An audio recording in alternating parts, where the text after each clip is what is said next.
Bem, meus queridos amigos, irmãos, muito boa noite. Estamos aqui em mais um domingo, sempre às 20 horas, com esse programaço. É um programaço mesmo, Bezerra de Menezes, o Kardec brasileiro. É um programaço, não porque ele acontece no meu canal, nada disso, né? É um programaço porque retrata a vida e a obra deste grande espírito, o médico dos pobres, o Kardec brasileiro, que se encontra aqui no meu plano de tela, a foto de Bezerra, que pela primeira vez o movimento espírita viu essa foto aqui no nosso programa, graças à misericórdia divina e à misericórdia fraterna do meu amigo Luciano Clay, né? Que disponibilizou essa foto, que até hoje ela está aqui no meu plano de tela, né? Mas, Clay, a gente vai retratar fatos aqui desta obra formidável, Bezerra de Menezes, o homem, seu tempo, sua missão, não é? E, como eu prometi, na noite de hoje, a gente vai ver a biografia de Dom Pedro II, escrita pelo querido Dr. Bezerra de Menezes. Mas, Clay, uma semana passou e eu converso com essa figura humana extraordinária, né? A gente apara as arestas, né? Ele, no começo, ele não concorda com nada que eu planejo, mas ele, no fim, termina concordando com tudo, porque ele é muito bom, muito humano. Estou brincando, pessoal. Eu e Clay, a gente conversando, a gente chegou a um bom tempo que, ao invés de fazer um programa longo, né, trazendo tudo que tem na biografia, a gente vai tranquilamente, em 2 programas, trazer os fatos narrados por Bezerra sobre Dom Pedro II. Né? Então, será 2 programas, né, em 2 domingos sucessivos, né, sobre essa biografia maravilhosa. E como o Clay disse, Clay pensa até em escrever uma obra sobre o doutor Bezerra de Menezes e a história do Brasil. Vocês vão ver hoje que não é sem cabimento, aliás, é com muito cabimento que uma obra dessa viria a lume, né? Então, Clay, vamos iniciar, eu vou fazer a prece inicial. Então, agradecidos a Deus, a Jesus, por essa oportunidade. Nessa noite, vamos ouvir o doutor Bezerra de Menezes, através das suas letras, contar a história do querido Dom Pedro II, este grande homem de bem que marcou a história da nossa nacionalidade como um grande imperador e um homem que aplanou o caminho para a chegada da República mais tarde.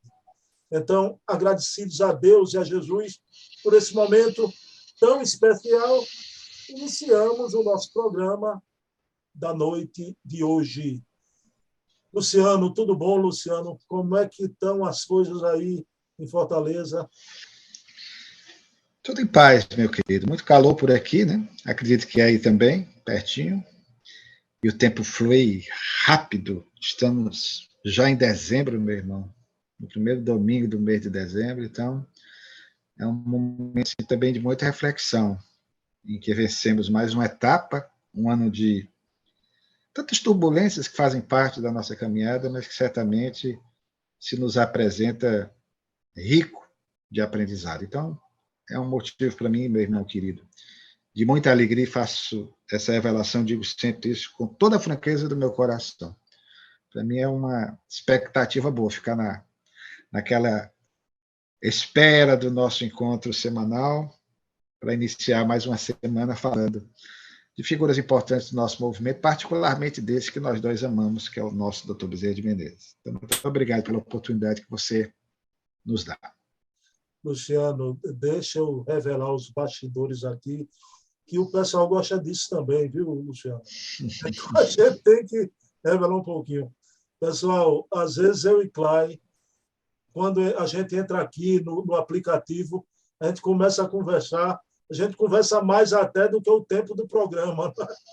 Então, é uma conversa maravilhosa sobre tudo a gente conversa, né? Mas, claro, então, a maravilha. Por isso que a gente já entra nessa vibração, né? O pessoal às vezes Fraternal. entram em alfa, né? Porque a gente já está conversando aqui há um bom tempo.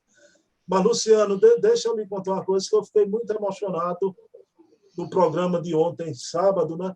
Que eu fui narrar, eu não podia, né? Um grande amigo de Eduardo Carvalho Monteiro, como você foi também, é o Charles Kemp, lá o presidente da Federação Espírita Francesa. A gente faz o programa de Leon Denis, imagine, né? Mas é uma vez no mês, né? E eu contei a ele no início do programa aquele fato que você ligou para o Eduardo, e o Eduardo contou, teve uma projeção para fora do corpo e viu o Leon Denis, e ficou muito emocionado. O Charles Kemp ficou encantado com esse relato, de saber da ligação do Leon Denis com o Eduardo. Hoje, né? Hoje, essa proximidade. E ele abriu a tela, Luciano. Vou passar o link para você ver, viu o programa de ontem. Ele abriu a tela, uma foto dele com Eduardo Carvalho Monteiro em Tu, onde foram lá na casa onde Leon Denis morou, né? Então, essa ligação, a pesquisa aqui no Brasil sobre Bezerra, sobre Kardec, lá na França, tem essa inspiração do Eduardo, né? Então, sempre incentivando a pesquisa, mesmo depois de desencarnado, né?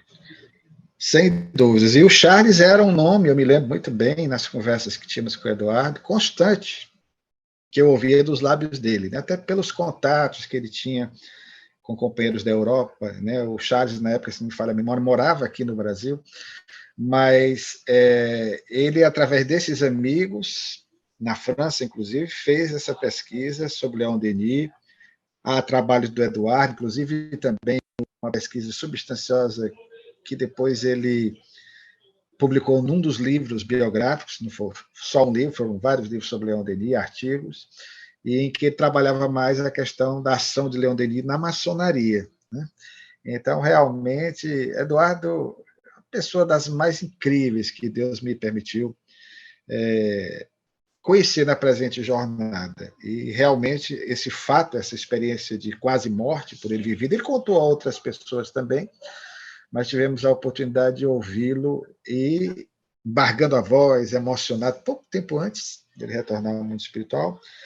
Então, não tinha por que, de repente, isso foi um devaneio. Não, não, um fato concreto, real, e não tinha por que não ser a vinculação dele, afetiva, espiritual, com Leon Denis. Ele publicou vários trabalhos também sobre até os druidas, né? Tem um que é Allan Kardec, o Druida Reencarnado, uma obra raríssima. Ele tinha uma curiosidade por conhecer a cultura celta, o povo druida, a França, esteve na França. Então, é alguém que realmente veio para, talvez, dar consecução ao projeto original dele em uma outra existência, possivelmente até, quem sabe, como espírita no século XIX, na Europa, e de repente vir ao Brasil para restabelecer algum desses elos aí com o nosso passado, com a nossa história. Uma pergunta a mais, Clay, sobre isso. O Bezerra de Menezes teve contato com Leon Denis? Epistolar, né? Tanto é que é conhecido, e eu tentei encontrar algumas cartas ou outros documentos que me permitissem trabalhar mais, porque você aprende muito com cartas, com epístolas, que eu acho que são fontes importantíssimas ao historiador, para que você possa ter uma ideia, né, do que ali era trocado, e às vezes até com uma certa intimidade. Daí a importância do que está sendo feito também, com o necessário cuidado e a compreensão do contexto, dos fatos, com as cartas de Kardec. Então, eles tinham esse contato, até porque o Dr. Bezerra era presidente da Federação Espírita Brasileira. Há uma conhecida menção, uma frase de Leon Denis em francês, e transcrita até pelo Zé Tuil, primeiramente no livro Grandes Espíritas do Brasil, que foi lançado em 1969, com o selo da FEB. Então, ele tem um perfil biográfico do Dr. Bezerra e ele registra o pesar do Leon Denis quando, na França, soube da desencarnação de Bezerra de Menezes. E nós já comentamos também, em outra oportunidade, com você, que o Dr. Bezerra iria encontrar Leon Denis pessoalmente em 1900, porque ele estava preparando o seu livro A Loucura sob Novo Prisma, que era uma obra revolucionária para ser lançada ainda no século XIX, porque 1900 é século XIX, a partir de 1901 é que é século XX. Então, ele ia lançar essa obra em Paris, no Congresso Espírita e Espiritualista, que aconteceu em setembro daquele ano. Congresso presidido por Gabriel Delany, Leon Denis estava presente, Alexander Aksakov, Alfred Russel Wallace, homem que teve um vínculo com Charles Robert Darwin, mas já dá uma ideia diferente de Darwin, entendendo a evolução não só do corpo, mas a evolução anímica, a evolução da alma, crente que era da reencarnação. Então, o Dr. Bezerra está com esse pessoal. Imagine, né? Ele, como cientista, ia levar sua tese, ia fazer uma preleção no referido congresso, em francês, porque ele falava fluentemente francês, tanto que traduziu obras póstumas ao português em 1892, mas Deus resolveu chamá-lo em abril daquele ano, o congresso foi em setembro, então ele não teve a oportunidade de pessoalmente conhecer Leon Denis. Mas nós sabemos dos vínculos dos dois, inclusive naquela célebre narrativa feita primeiramente por Chico Xavier, depois complementada por Divaldo Franco, aquela homenagem do mundo espiritual em 11 de abril de 1950, quando Chico Xavier teve em desdobramento, cremos que Divaldo também, a oportunidade de testemunhar aquela homenagem feita ao Dr. Bezerra, com a presença de Celina. Divaldo narra que, primeiramente, veio Leon Denis, em nome dos espíritos espíritas internacionais, fez uma preleção. Leon Denis era um excepcional orador, e depois, na sequência, Viana de Carvalho, representando os espíritas brasileiros. Né? Então, esse vínculo que continuou no mundo espiritual é muito óbvio, pelo menos para mim, como biógrafo, e que realmente, portanto, ainda encarnados, os dois tinham esse contato. É isso, meu amigo. É uma história linda, essa história da união dos dois planos, já, das duas humanidades, e não importa a nação, o continente, o ideal é o mesmo, né? Esse ideal que nos inflama e hoje corre as nossas veias, né? Mas vamos lá, Luciano. Programa passado, a gente já pincelou, não é? Bezerra jovem, com 26 anos de idade, né?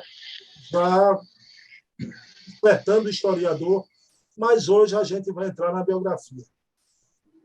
Impressionante, porque o Bezerra tem uma linguagem que eu vou pedir para você fazer umas narrativas aqui. Você vai ter que usar aquela sua qualidade, né, de contar a história. Né?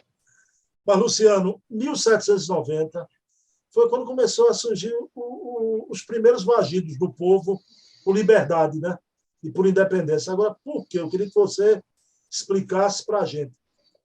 Isso é o doutor Bezerra de Menezes iniciando a biografia de Dom Pedro II. Né? Clay, o Brasil era desprezado pela coroa portuguesa, ela só tinha interesse pela Ásia e pela África. Então, isso tem razão o povo brasileiro, né, de sentir esse desprezo de Portugal. De fato, querido. E só uma observação, essa obra foi lançada na Galeria dos Brasileiros de Ilustre, do francês Sebastião Sisson, essa biografia de Bezerra, sobre Dom Pedro II, entre outros homenageados, porque são 17 biografias, em 1857. Veja que coisa interessante, no mesmo ano do lançamento do Livro dos Espíritos, em Paris, no dia 18 de abril. Então, de fato, historicamente, o Brasil era uma colônia de exploração, o próprio nome já diz, aqui veio. Então, desde a chegada, quem conhece a história do Brasil e lê aquela fase inicial da nossa colonização, nos primórdios da nossa civilização, logo após a chegada da esquadra cabralina, em não encontrando o que a Europa almejava naquela época, que era ouro, prata, pedras preciosas, porque, diferentemente dos portugueses, os espanhóis tiveram, aspas, a sorte talvez para ele, azar, no sentido que se é dada a palavra, para os povos pré-colombianos, que viviam aqui e que organizaram notáveis civilizações, como as civilizações da Mesoamérica, os maias, os astecas, e aqui na América do Sul, no altiplano andino, os incas.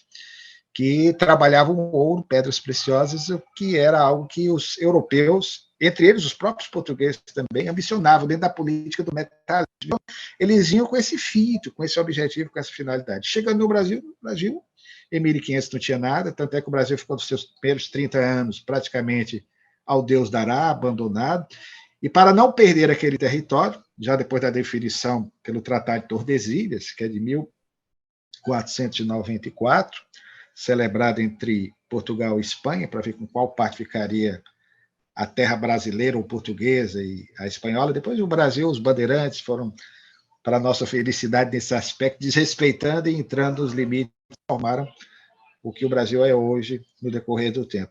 Mas o fato é que o Brasil foi abandonado, né?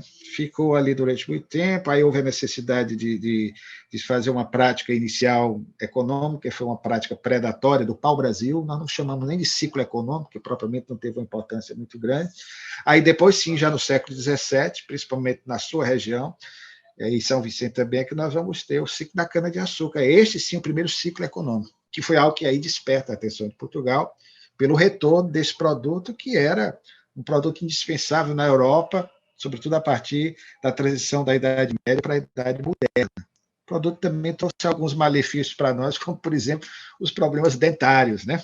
As cáries, que são exemplos do que o açúcar ainda hoje é capaz de provocar. Mas, para melhorar um pouco o gosto das comidas, dos alimentos, principalmente dos doces, dos sucos, dos refrescos, o açúcar foi fundamental.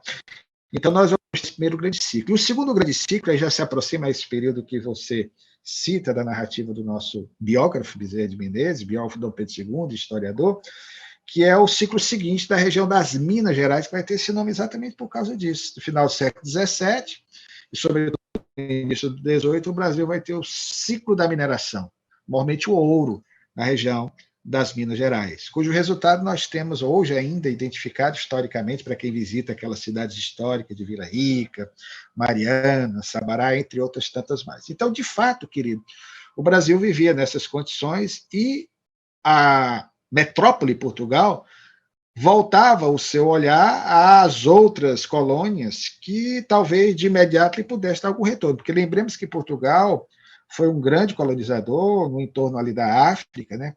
O périplo africano, vencendo o Cabo das Tormentas, passando aquela região em 1498, com Bartolomeu Dias, né, que depois passou a chamar Cabo da Boa Esperança, chegada de Vasco da Gama, Calicut, nas Índias, em 1498, enfim, tem todo um projeto histórico de Portugal de conquista do mundo, porque as pessoas se esquecem, mas Portugal e Espanha eram as duas superpotências do mundo do século XV e século XVI. França e Inglaterra ainda estavam engalfinhadas na Guerra de 100 anos, que na verdade durou 116 anos, a chamada Guerra dos 100 anos. Né? Os Países Baixos, a Holanda, ainda não se haviam constituído como tais, né? Então passavam por essas dificuldades. Então, Portugal e Espanha passaram por esse período, e já no século XVII, final do século XVII e século XVIII, que nós vamos ter o ciclo da mineração. E, obviamente, que Portugal, na hora que isso aconteceu, voltou toda a sua atenção e fechou o cerco no controle do que ali era produzido. E, evidentemente, que isso fez com que, para evitar os contrabandos que eram constantes, nós conhecemos até a história do Santo do Pau Oco, né, em que se traficava o ouro em pó dentro daquele santo de madeira, que hoje tem um valor histórico extraordinário, para quem gosta aí de obras antigas. Então, nós vamos ter todo um tráfico e, por conta disso, uma penalidade severa. E, evidentemente, a cobrança de impostos, como aqueles impostos abusivos de Portugal, sobretudo quando o ouro no Brasil começou a rarear, a escassear, porque é um bem de duração temporária, não se dura para sempre. Então, Portugal não aceitou e começou a cobrar, e vai ser exatamente a partir dessa situação, dessa exploração exacerbada da colônia, que nós vamos ter o movimento da conjuração ou Inconfidência Mineira, que começa em 1789. Na verdade, ele finda no seu nascedor, pela conhecida traição de um de seus membros, cujo filho, aliás, eu me refiro a Joaquim Silveira dos Reis, cujo filho, aliás, foi um médico muito conceituado, discriminado por ser filho dele, amigo do Dr. Bezerra de Menezes, a quem citamos no livro, e o Dr. Bezerra de Menezes presta uma homenagem muito grande, e foi padrinho do segundo casamento do Dr. Bezerra de Menezes, o filho de Joaquim Silveira dos Reis, que desencarnou no Maranhão.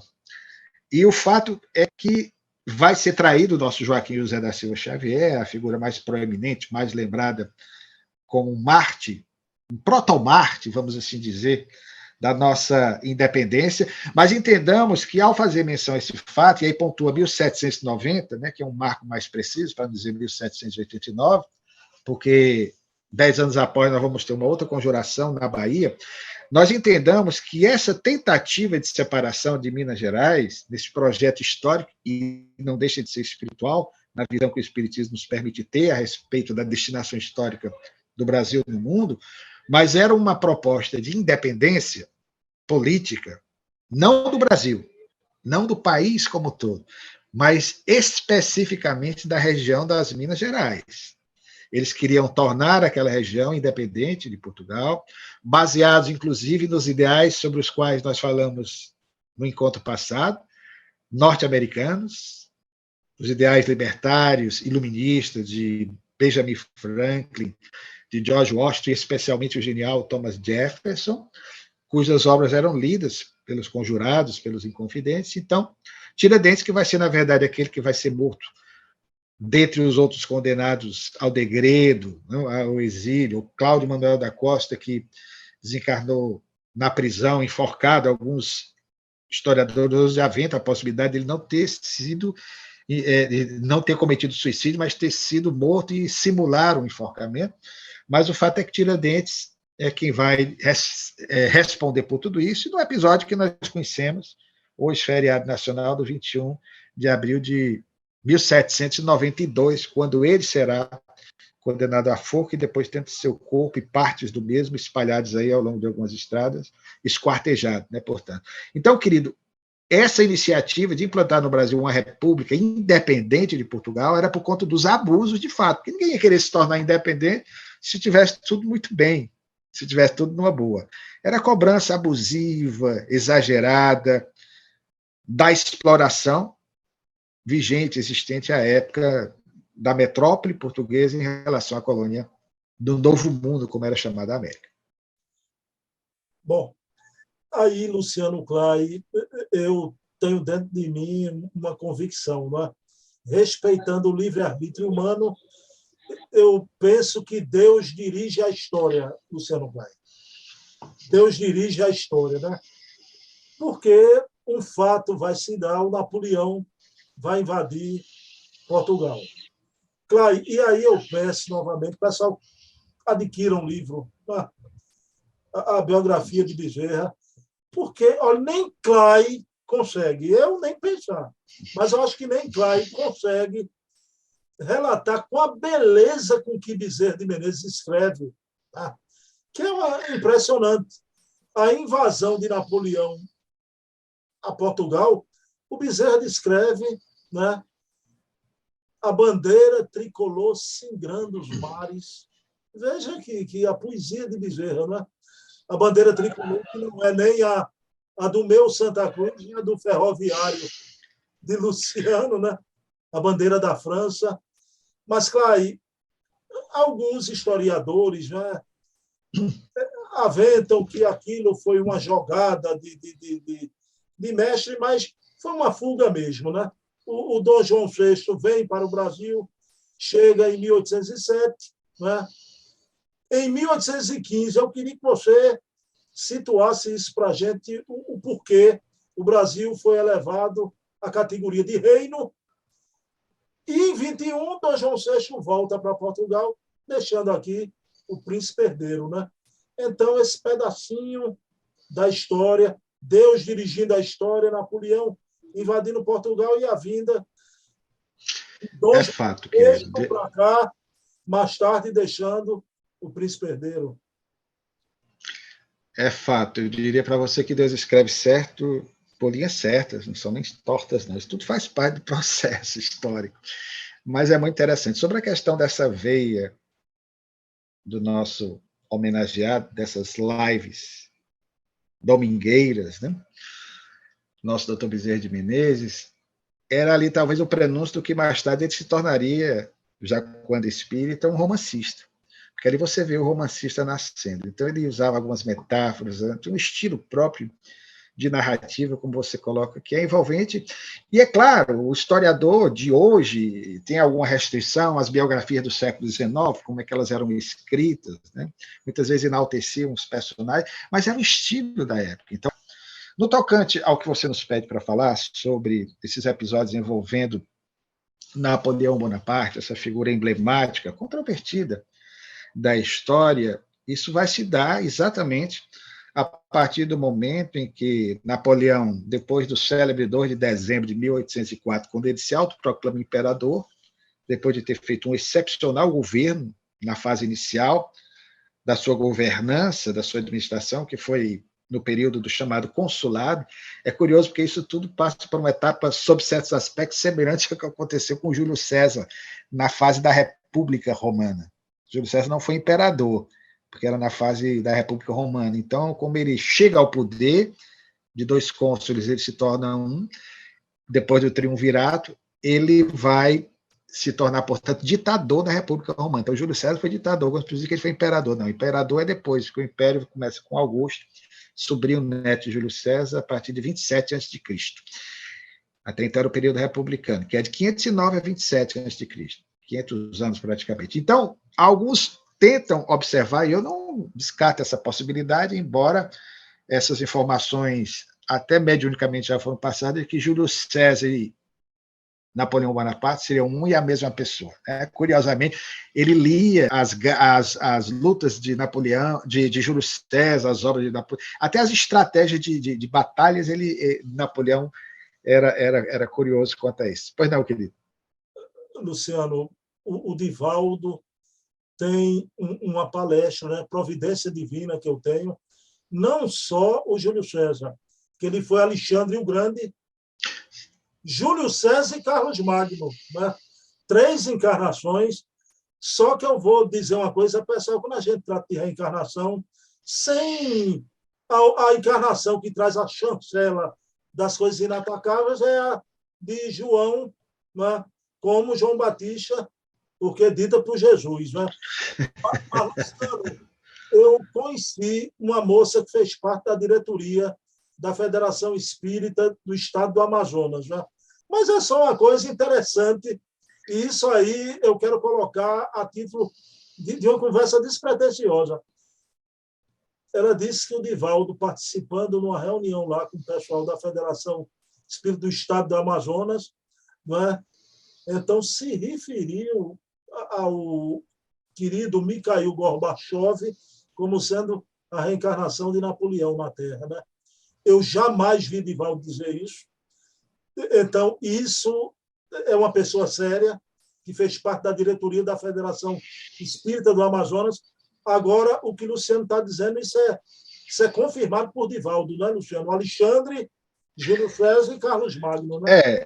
Essas informações elas já vêm sendo reveladas. O próprio Chico também nos fala a respeito do fracasso da missão de Napoleão, exatamente porque, com a sua natureza humana, porque, embora um espírito que veio para o desenvolvimento de uma missão extraordinária na Terra, como foi o caso de Napoleão Bonaparte, ele veio para uma missão no campo da política ou da geopolítica, né, para tirar a França de uma situação catastrófica pela qual passava com a Revolução Francesa. Napoleão entra no processo final da Revolução Francesa, em 1799, para tentar, e consegue organizar o país, que estava praticamente destroçado pela experiência malograda, assunto sobre o qual, aliás, falamos em uma live passada, durante os 10 anos de Revolução. Então, ele consegue fundar o Banco da França, drenou muitos pântanos que havia, inclusive em Paris, a parte relativa também à educação, ele foi extraordinário, melhorando as condições até dos militares da época, o que fez com que ele tivesse procedimento semelhante a Júlio César, né? Uma simpatia dos militares, enfim, além do grande líder que ele foi. O problema dele, como de todos os outros citados, seja Carlos Magno, seja Alexandre o Grande, os grandes conquistadores pela espada do mundo, outrora, é a questão da megalomania, do fascínio pelo poder político temporal, pelas riquezas transitórias da Terra. Então foi o que Napoleão passou. Sucumbiu à tentação de glória efêmera passageira. E nesse processo, portanto, ele, após estabelecer o bloqueio continental, para prejudicar sua arquirrival e inimiga, que era a Inglaterra era, por estar naturalmente privilegiada, por se situar numa ilha, que é a Grã-Bretanha, o Canal da Mancha, então ele não tinha condições de enfrentar diretamente a Inglaterra, que era possuidora da maior marinha da época. A Inglaterra já tinha uma tradição marítima de séculos. Então, Napoleão tinha um grande exército, mas não tinha uma marinha equiparável à Inglaterra. Então, nesse processo todo é que entra a Península Ibérica, invade Portugal, invade primeiramente a Espanha, e aí pergunta a Dom João. A época ainda não era Dom João VI, porque ele só se torna Dom João VI a partir de 1816, quando a sua mãe, Dona Maria I, cognominada à época pelos distúrbios psicológicos ou psiquiátricos, né, que a acometeram de a louca, né? Isso era a voz corrente do povo. Então, quando ela desencarna aqui no Brasil, inclusive, é que ele vai adotar o título de Dom João VI. Era o príncipe regente. Então, Dom João, a partir de 1806, com o bloqueio continental, ficou entre a cruz e a espada. Eu acho que se ele soubesse aquela canção muito conhecida do Nordeste, da minha infância e da sua, né, que depois o Ney Matogrosso brilhantemente interpretou, que ele dizia, se correr o bicho pega, se ficar o bicho come, ele não sabia o que fazer, porque, na verdade, a situação para ele, Dom João, era delicada, porque ele tinha um acerto, um acordo de proteção com a Inglaterra, devia à Inglaterra, porque a Inglaterra ajudou a reconstruir Portugal depois de um grande terremoto que houve em meados do século XVIII, que arrasou Lisboa. Então, o dinheiro do Brasil, inclusive, do ouro brasileiro, foi o dinheiro que bancou, via Portugal, a Revolução Industrial da Inglaterra, a que, de certa forma, todos nós devemos, né, pelo progresso científico e tecnológico pelo qual a humanidade terrestre passaria a partir de então. Então, nós vamos ter Dom João com esses acertos com a Inglaterra e Napoleão dizendo, olha, tu te decides, ou tu ficas do nosso lado, ou do lado inglês. Se ficar do nosso lado, vai ter as vantagens devidas, mas caso contrário, e a Inglaterra, por sua vez, dizia, olha, nós temos um acerto, e ainda tinha ameaça velada de que se de repente Dom João ficasse Napoleão, a Inglaterra muito facilmente poderia vir ao Brasil, que era a principal colônia portuguesa à época, e tomar de conta do nosso território. Então, Dom João optou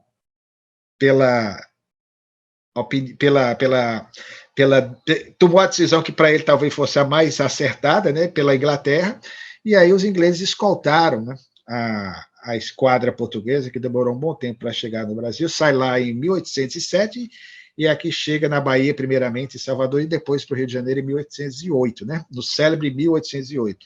Aí tem o translado da família imperial. Alguns historiadores, embora não se possa precisar, estimam que vieram acompanhando a família imperial entre 10 mil e 15 mil fidalgos portugueses, nobres. Nobre, historicamente, não trabalha, né? Viveria às custas dos brasileiros ou dos recursos do nosso próprio povo. O que até hoje não pega bem, aí, como historiador, você não tem como fugir dessa explicação. É que Dom João, ele fugiu, ele veio para cá com medo. Não deixa de ter sido medo. Não deixa de ter sido uma fuga. Porque você abandona, e essa é uma queixa de muitos, os portugueses ficaram, porque não podiam vir para o Brasil, o povo português ficou lá. E Dom João veio para o Brasil, né? Então, aqui teve que adaptar, principalmente o Rio de Janeiro, que já era a capital do Brasil, a cidade, e aí ele passa a realizar uma série de coisas a benefício da capital, e muita gente, foi importante a vida para o Brasil. Tudo bem, vem Banco do Brasil, vem o primeiro Teatro Nacional, a imprensa régia, o Brasil não tinha imprensa, como forma de entretenimento, o Jardim do Horto, ou o atual Jardim Botânico do Rio de Janeiro, cujas palmeiras de época, ainda lá plantadas por Dom João, permanecem até hoje.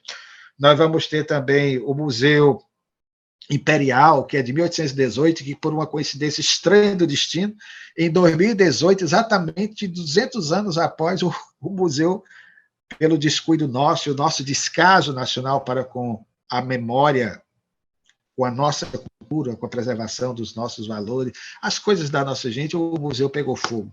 Ainda bem que está sendo reconstruído, mas, infelizmente, muitas peças raríssimas, enviadas por Dom Pedro II, sobre quem vamos falar depois mais detidamente, era um homem que investia na cultura. Então, enfim, querido, nós vamos ter toda uma mudança pelo qual o Brasil vai passar. Claro que melhorou a situação do Brasil, não tinha como não melhorar, mas foi por causa do povo brasileiro, do João. Não, primeiro, com todo respeito, se eu vou me mudar para uma região erma, que eu não sei de quando de lá eu vou sair, eu vou voltar, eu vou ter que passar uma temporada, eu tenho que melhorar o ambiente da minha fazenda, eu melhorei, banco, eu vou precisar de banco, vou precisar de teatro, vou precisar de algumas fábricas, de melhorar as escolas também, etc, etc, etc. Então, nós temos que ver por esse aspecto também. Agora, Dom João amava o Brasil, isso é muito notório, ao contrário da mulher, Dona Carlota, de origem espanhola, mas ele amava o Brasil, ele gostou demais do Brasil, e Dom João era um homem bom.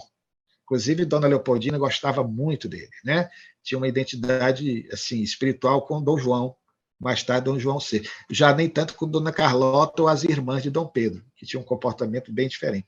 Mas aí são outras histórias, que a gente não vai entrar nesse caminho agora, porque senão aí haja pano para manga. Mas voltando ao que você nos pede, em 1815, Napoleão já estava definitivamente derrotado, exilado na ilha de Santa Helena, onde viria a desencarnar em 1821, ano passado, portanto, 200 anos da desencarnação de Napoleão, que se constitui, sem sombra de dúvidas, uma figura de referência, uma figura emblemática. Alguns até quiseram taxá-lo, aqueles que creem naquela tese fantasiosa, com todo respeito, de anticristos, que ele era um dos anticristos, não tem absolutamente nada a ver, nem dá para comparar Napoleão com Adolf Hitler, por exemplo. Claro, com o espírito de conquista, mas em termos assim de comportamento, Napoleão tinha suas falhas, evidentemente, mas não era um psicopata propriamente. Você percebe que isso tudo se deveu ao que nós falamos, a sua megalomania. Então, querido, nós vamos ter, em 1815, a organização em Viena, a Áustria, do Congresso de Viena, que foi uma tentativa de reorganizar o mundo, esfacelado por Napoleão Bonaparte, de reintegrar os territórios aos respectivos países, como a Áustria, a Hungria, Portugal. E aí o Brasil vai passar por algo bem interessante, porque neste ano, e por isso é importante essa live, que ela vem em meio a essas celebrações do nosso bicentenário, da nossa independência política, reforço sempre, política do Brasil, e não uma independência plena, porque economicamente ainda ficamos durante muito tempo, e até hoje, sob o domínio de outras nações do planeta. E o fato é que nós vamos ter, a partir de 1808, isso é importante dizer, o passo fundamental para que o Brasil lograsse mais tarde alcançar sua independência.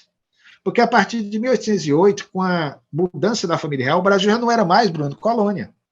Se a família estava aqui, Portugal e as outras colônias portuguesas passariam a ser administradas do Brasil, do Rio de Janeiro.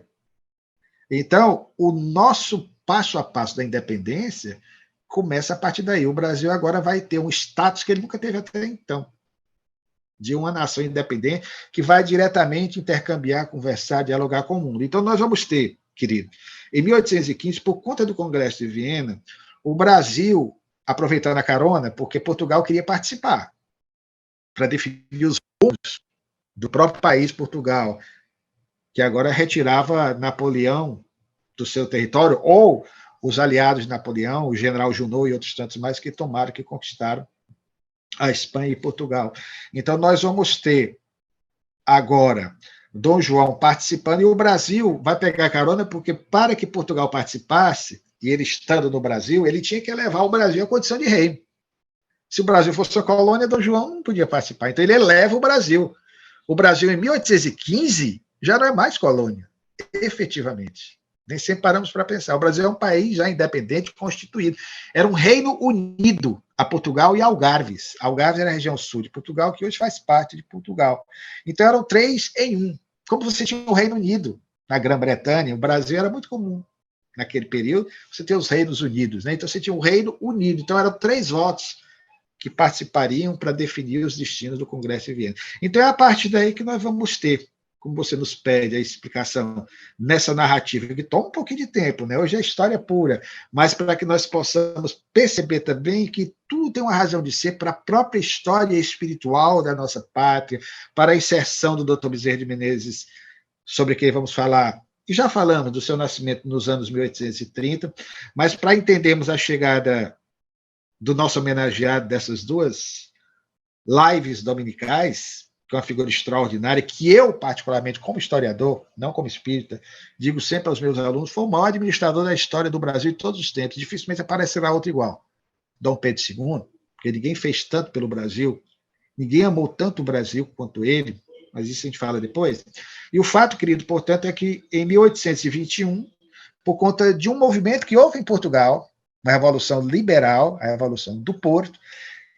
Houve uma pressão para que Dom João VI voltasse para Portugal. Caso contrário, ele seria destituído e alguém assumiria ou se implantaria uma república ou escolheria um novo rei. Então, ele não tendo outra alternativa, para não perder o cargo, a função, ele volta e deixa no poder o filho, né, príncipe regente, Dom Pedro de Alcântara, o número 1, né, aquele que será o nosso Pedro I, que vai optar depois, no célebre dia do Fico, em janeiro de 1822, por ficar de fato no Brasil. E aí são outros passos, outras histórias que nós vamos contar mais adiante. O dia do Fico, aí eu vou pedir para você fazer uma amarração. Mas, claro, mas antes disso, o príncipe herdeiro fica aqui no Brasil e se torna homem. Eu não vou poder deixar de perguntar a você, porque o Bezerra relata que Dom Pedro vai casar com a arquiduquesa da Áustria, Dona Leopoldina, né?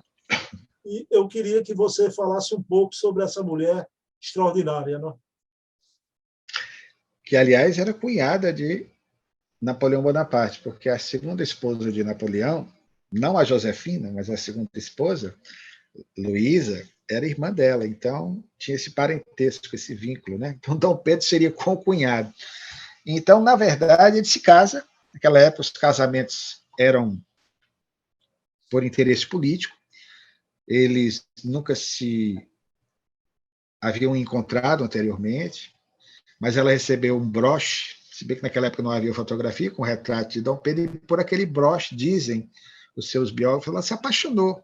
Uma moça cândida, uma moça pura, uma moça de uma cultura extraordinária, preparada na Áustria, conhecia profundamente zoologia, botânica, enfim. Então ela vem e ela gostava, de fato, amava o marido, né? Casa-se muito novinha, né? Uma moça totalmente despreparada para viver num país tropical como o nosso. A própria educação de Dom Pedro I era bem diferente de outros nobres. Dom Pedro vivia já aqui no Brasil, portanto, desde a adolescência, então já estava abrasileirado, já era um brasileiro, né? Então, ele nasceu em 1898, com 10 anos, chegou ao Brasil, né? Chegou menino. E aí se casa e vai ter uma vida com essa mulher que eu destaco, uma das mais incríveis, mais extraordinárias, lamentavelmente esquecida, inclusive nesse processo da independência. Uma mulher de caráter, uma mulher íntegra, um psiquismo extremamente refinado, acredito que espiritualmente, que veio para dar o suporte ao marido, que não valorizou devidamente a companheira, mas que também ensejou a chegada à terra desse grande imperador que foi Dom Pedro II, né? Filho dela com Dom Pedro I. Mas o fato, portanto, querida, é que Dom Pedro, de princípio, até por solicitação do pai, porque Dom João percebia que ele era uma figura carismática. Dom Pedro era uma figura carismática, né? Muito amado pelo povo simples, de fato, né? Muito arrojado, muito audacioso, às vezes estava no meio do povo, tinha muitos amigos, alguns que o influenciaram negativamente, como acontece por vezes nas relações. Ele tinha uma vida, isso a história registra, né? Um tanto compreensível pelo contexto, mas sob certos aspectos um tanto promíscua, com muitas jovens, com muitas mulheres na época, um rapaz de sua idade.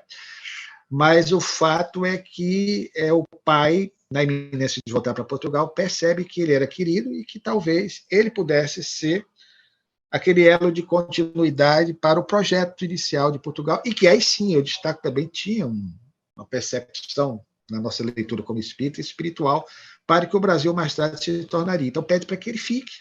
Até aquela velha frase atribuída a Dom João, que ele pegasse a coroa e colocasse na sua cabeça antes que algum aventureiro lançasse mão dela, né?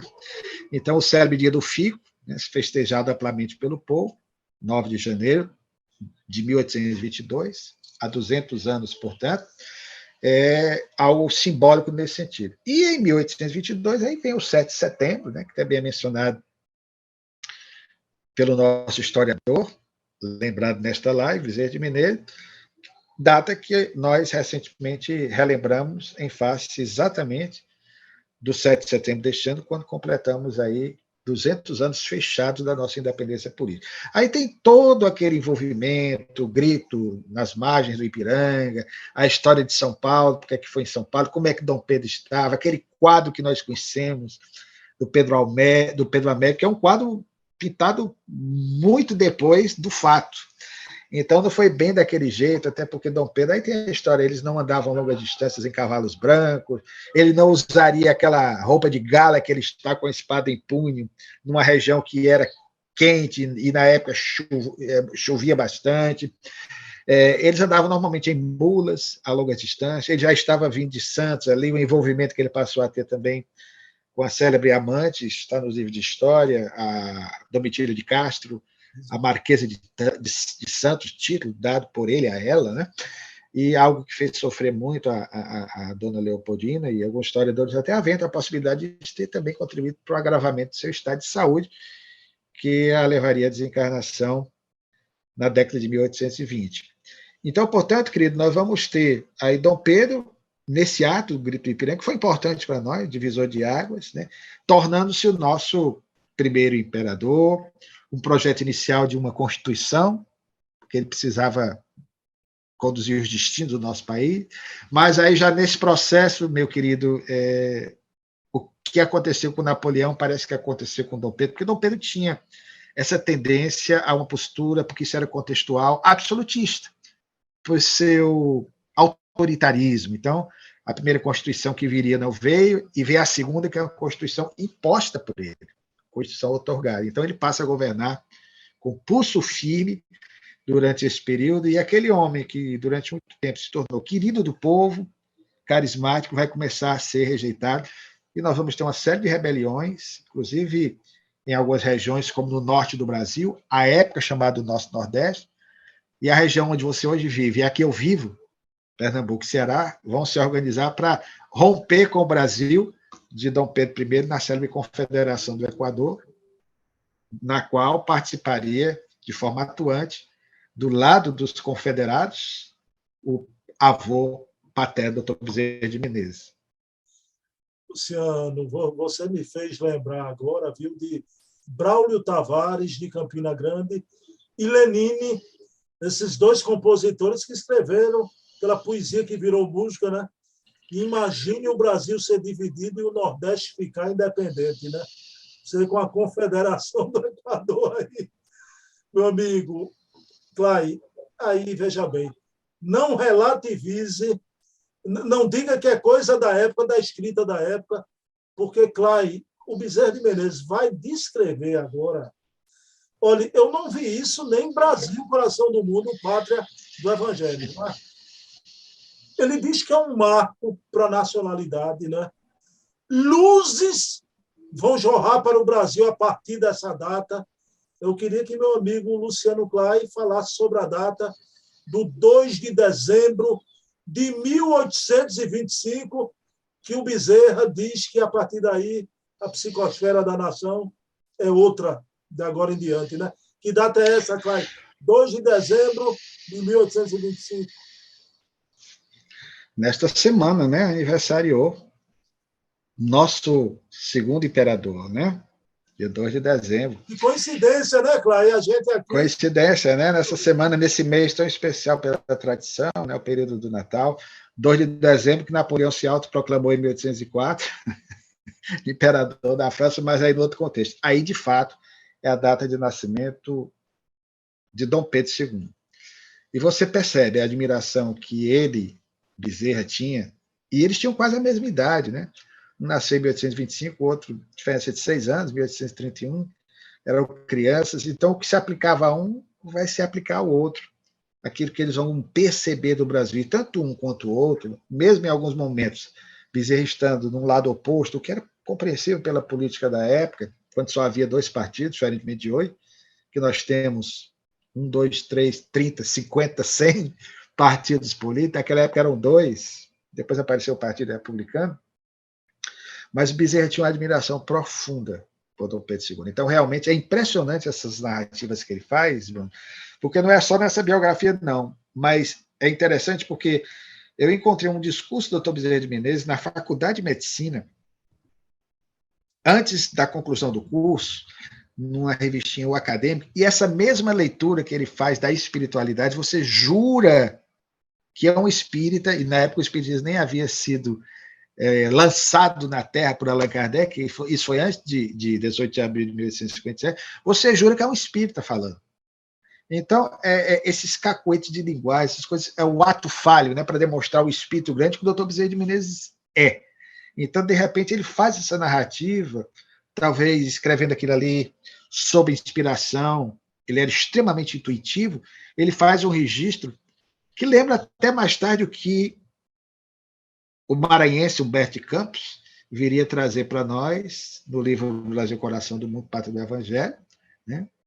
Humberto de Campos, mais tarde, irmão X, no alusão ao pseudônimo que ele utilizava quando encarnado, conselheiro XX. Então, ele faz essa narrativa épica, espiritual, de toda a construção nacional e a maneira também como ele aborda Dom Pedro II. Só que isso foi quase 100 anos depois do Dr. Bezerra ter escrito essa biografia, né, de Dom Pedro. Então, realmente, meu irmão, é impressionante. Isso aí é algo que você para observar que ele estava literalmente antenado com o mundo espiritual, quando incumbido por Sisson, o francês responsável por essas biografias, a quem devemos sempre agradecer, ele foi incumbido, portanto, de escrever algumas biografias, entre as quais essa, que eu considero uma das mais belas, com estilo de época, é preciso que entenda, né? O historiador hoje que for ler vai ter que entender que é uma biografia com as características de época, né? Um discurso do começo do século XX, a oratória de um Viana de Carvalho, hoje em dia, é uma oratória que deveria se adaptar às realidades de hoje, né? Era a oratória clássica, que era arte pura, a arte do bem dizer, de persuadir, de convencer pelo verbo inspirado. Então, o Dr. Bezerra era um homem que estava escrevendo dentro daquele contexto do romancismo, né? Embora não fosse dessa escola literalmente, da qual seu conterrâneo fez parte, do Zé de Alencar, mas ele tem toda uma veia romântica, poética, que você vê ali extravasar na abordagem que ele faz sobre o nosso imperador, o do número 2. Bom, a gente já está se dirigindo para o final, Clay.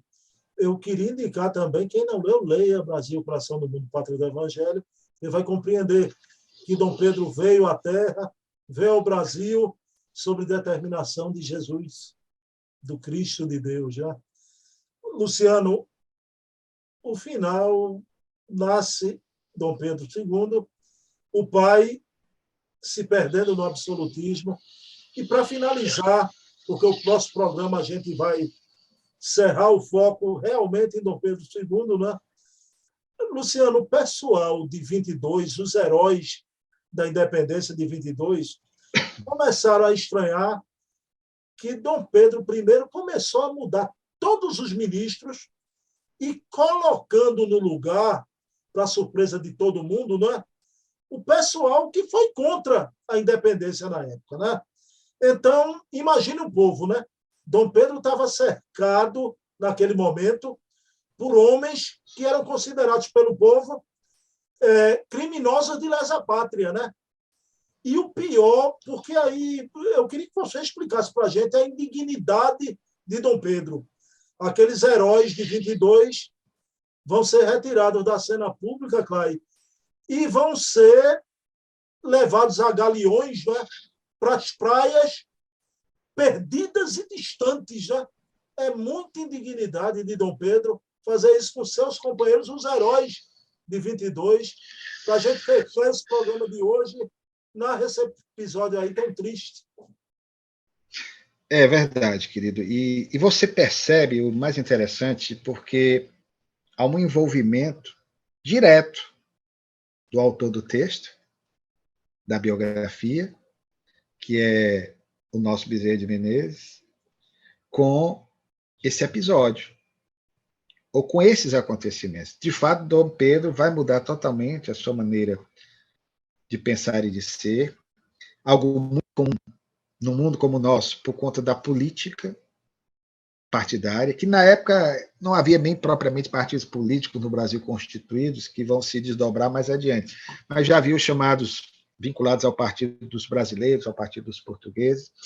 Então, Dom Pedro, se sentindo contrariado em muitos seus interesses, ele vai, de fato, virar as costas para muitos daqueles que queriam, na verdade, que o Brasil tivesse, como um país de ponta, uma Constituição, e que essa Constituição delimitasse os poderes do imperador. E isso não vai acontecer, nem ele aceitava, porque ele tinha esses rompantes de um monarca autoritário, absolutista, algo que faz parte do contexto de uma época.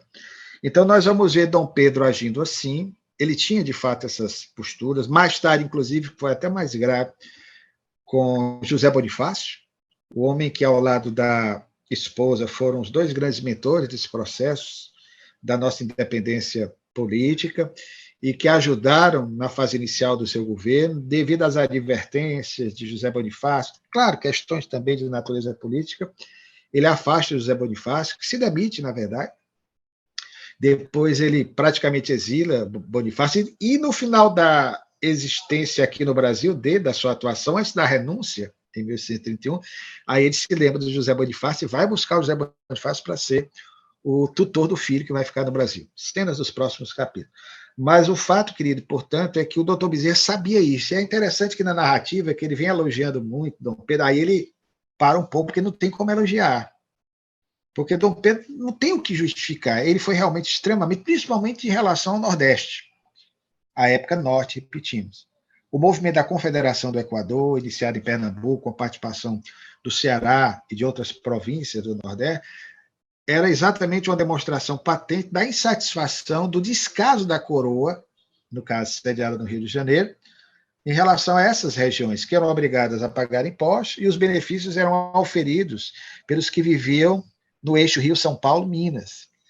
Esse movimento já vem desdobramento de um anterior, também no Nordeste, também capitaneado por Pernambuco, com a participação do Ceará, de 1817, qual fez parte, por exemplo, Bárbara de Alencar, a avó do nosso grande romancista José de Alencar. Então, nós observamos o nosso biógrafo como que estivesse embargando a voz, porque fez parte desse contexto e viveu essa experiência o avô paterno dele, o Antônio Bezerra de Souza e Menezes. Ele participou bravamente na luta pela nossa independência. Aconteceu com Joana Angélica, em Salvador, Joana de Anjos, mentora de Divaldo Franco, né, que foi vítima da violência dos invasores portugueses na porta do seu convento. Nós vamos ter também aqui no Ceará a atuação do Antônio Bezerra de Souza Menezes, que lutou bravamente com o pai do Dr. Bezerra de Menezes nessas lutas pela independência, porque ele foi algo tão pacífico assim, não. Houve rebeliões, houve contestações em várias regiões do Brasil. Então, ele, inclusive, recebeu uma condecoração por participar na luta pela independência, só que depois, diante da mudança de rumos do governo do Brasil, do comportamento de Dom Pedro I, o avô e o pai do Dr. Bezerra, evidentemente, não deixaram de ser monarquistas, mas passaram a contestar as ações arbitrárias do nosso primeiro imperador e resolveram se juntar ao movimento da Confederação do Equador. Quando o movimento foi sufocado, o avô do nosso biografado foi preso, condenado e iria ser à morte, como outros tantos aqui no Ceará, que foram fuzilados na hoje chamada, antigamente chamada Praça dos Mártires, hoje Passeio Público, né? Figuras importantes do nosso movimento local, como aí também em Pernambuco, Frei Caneca. Nós vamos ter aqui a condenação de morte ao avô do Dr. Bezerra de Menezes, mas devido aos serviços dele prestados na independência do Brasil, a sua pena foi comutada, ou seja, convertida em degredo, ou seja, em exílio perpétuo que ele iria cumprir no Maranhão. E quando estava a caminho, depois de um processo demorado, já velhinho, doente, sofrendo, em 1827 ele desencarna, não chegando, inclusive, a ser preso. Né? Então, esse fato tocava o coração de Bezerra de Menezes. Ele tinha, talvez, como a família, pela tradição familiar, um ressentimento em relação à ação do pai, Pedro I, mas já em relação ao filho, Pedro II, ele tinha uma postura, uma maneira de pensar totalmente diferente. Até porque o filho seria totalmente diferente do pai. Bem, pessoal, por hoje chegamos ao fim do nosso programa. Luciano, realmente Deus dirige a história, né? A gente pode afirmar isso? Sem sombra de dúvida. Nós que somos crentes na imortalidade da alma, um historiador materialista, evidentemente, que não vai aceitar, né? O grande historiador e filósofo Leandro Carnal, que se diz ateu, né? Eu ainda costumo dizer que o ateu é ateu até, né? Que é a primeira palavra que salta aos lábios na hora do sufoco, e, ai meu Deus, né? Então, o historiador ateu, evidentemente, não vai ter essa visão, mas não há a menor sombra de dúvidas que Deus, através dos mensageiros que governam o nosso orbe, sob a tutela de Jesus, conduzem todo esse processo de mudança pelo qual o nosso planeta passa. E são eles, sob a orientação de Jesus, o médium de Deus, como diz Allan Kardec em A Gênese, lançado em 1868, é quem envia até esses missionários, né? Alguns deles, como foi Napoleão, podem sucumbir, fracassar as tentações e desviar a sua rota. Outros podem perseverar, como é o caso do nosso homenagear também nesta live, o imperador Pedro II. Luciano, então, Deus dirige a história. Então, vou encerrar fazendo analogia aos historiadores. Né? O profeta é aquele que conta a história com antecedência, não é? Fala sobre o futuro. O historiador é o profeta do passado, que traz o passado, porque nos emociona da mesma forma. Não é? Luciano, meu irmão, muito obrigado, viu? Quanta riqueza, quanta beleza. E a gente nem pensou nisso, mas na semana do 2 de dezembro, calhou de tudo convergir para a gente conversar sobre isso. Eu falei, que coincidência, nenhuma, não há acaso em nenhum ponto do universo. Mas... E bater os parabéns para ele, né? Que é a figura que realmente ama o Brasil e com certeza é um espírito que ainda hoje mantém o seu olhar azul e terno, né? Para a pátria que o viu nascer, que diferentemente do pai, ele era brasileiro, né? Pronto, vamos bater os parabéns a Dom Pedro II em forma de prece. Né? Então, Luciano, faça a prece final.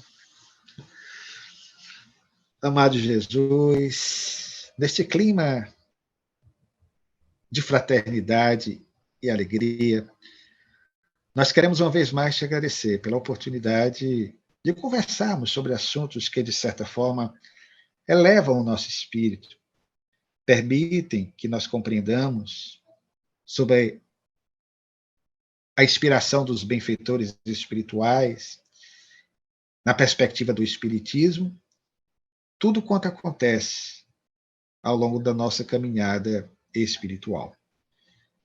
Assim sendo, Senhor, tivemos a oportunidade de hoje, uma vez mais, como acontece aos domingos, falarmos de Bezerra de Menezes, aproveitando o ensejo para relembrarmos também a outra figura alcandorada, extraordinária da história nacional, o nosso imperador Dom Pedro II, que muito amou e muito fez pelo nosso país, que vai passar por uma prova cedo, sobretudo quando teve, e por força das circunstâncias, retornar à Europa após a proclamação da República contra a sua vontade.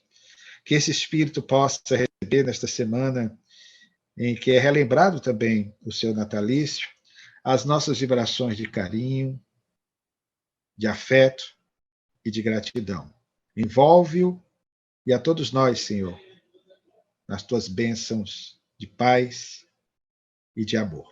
Assim seja.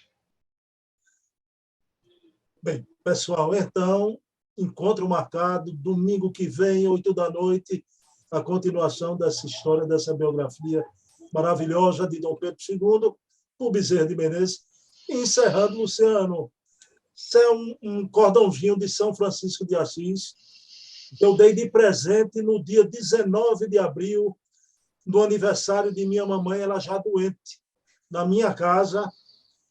E eu sempre trago esse cordãozinho em todas as gravações. Com isso, eu quero dizer, mamãe, que como tudo que faço na divulgação espírita, esse programa de hoje foi dedicado a ti. Maninha, te amo, em sintonia sempre com teu coração. Beijo na alma. Luciano, um beijão. Até domingo.